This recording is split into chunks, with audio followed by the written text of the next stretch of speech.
and 28 seconds po. Labang pa rin po ang Pilipinas ng 4 na puntos. 88-84.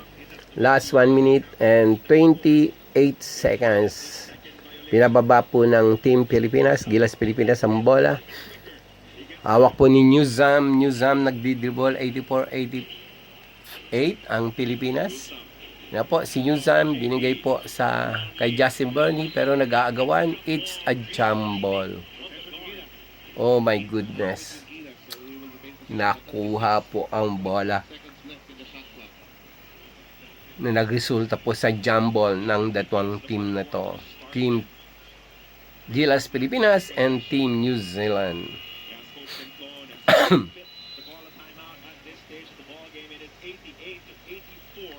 So, nag-time out po ang New Zealand. 88-84 na po ang score. 88 ang Pilipinas at 84 po ang New Zealand. Tinan po natin ang time out ni Coach Tim Con.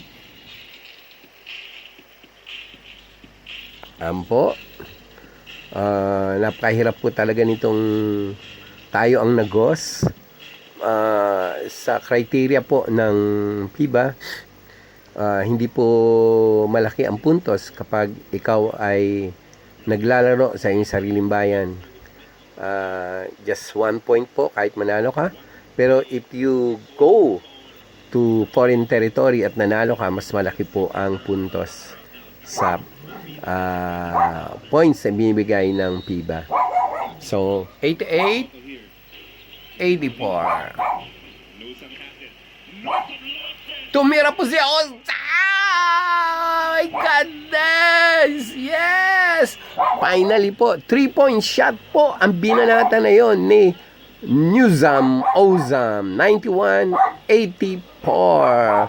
Magmula po sa 4 na kalamangan, nadagdagan po ng 3. So, naging 7 na po ang lamang ng Pilipinas. 91. Ayan po ang tira ni Newzam Ozam. Yan. Masyado po nilang minamaliit si Newzam. Hindi po siya laging binabantayan. Lagi pong nakatuon ang kanilang double guard kay Justin o kaya kay Kai. Tinututukan nila pong mabuti. Kaya napabayaan po nila si Newzam. At si Newzam naman po, tinira po niya sa 3 points ng may puso at iyon na nga po, pumasok. So, napakarami pong 3-pointers sa New Zealand. Ayan po, so Webster. Tatlo po yung may matataas na score sa kanilang 3-point shot. Ito po ang coach ng New Zealand. Cool na cool pa rin po sila. Despite sa nalalabing 1 minuto may get. At dito po, laban Pilipinas. Lamang na lamang po ang Pilipinas ng 7 points. 91-84. Tigi isang timeout na lamang po ang nalalabi sa New Zealand at sa Pilipinas. No. Challenge, parehas pong wala nang natitirang challenge. Ito po, tingnan natin ang game ng New Zealand. 91-84. Hinahanap po nila ang 3-point area kasi yun! Nakuha po ng Pilipinas. Ayan na po. Oh, ayan, inaagaw po pero salamat at naitakbo ang bola. Ayan na po. Kay Justin po ang bola. Mahanap po ng mapapasahan o hinahanap ng paraan para makashoot. Tumira si Newzam. Hindi po pumasok. Ayun na po. 91-84. Ayun na po. Ang 3 points area. Tidira. Wala po. Pumalo up po. 91-86. 28.2 seconds na lang po. Pilipinas. Buhay na buhay ang pag-asa. 22 seconds. 22 seconds. Nagpapalakpakan na po ang team ng Gilas Pilipinas. Woo! Grabe po dito sa dying minutes, dying seconds. Gilas Pilipinas 91-86. Justin Justin Brownie, naririnig mo ba ako? Pasok mo yung dalawang yan for assurance basket. 91, pursuit po.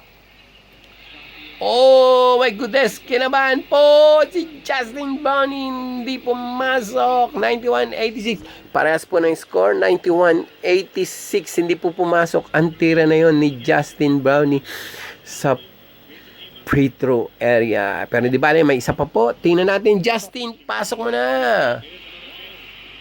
Oh my goodness, parehas pong hindi pumasok. Ang free throw na yon ni Justin Brownie. 91-86. Tira po sa 3 points. Yes! 89-91. 2 points na lamang po ang lamang ng Pilipinas. Last 13 seconds. 12. Bola po ng Pilipinas at napaul po si Justin Brownie uli. Oh my goodness. Lalaban po ba ito? Oh, last 12 seconds po.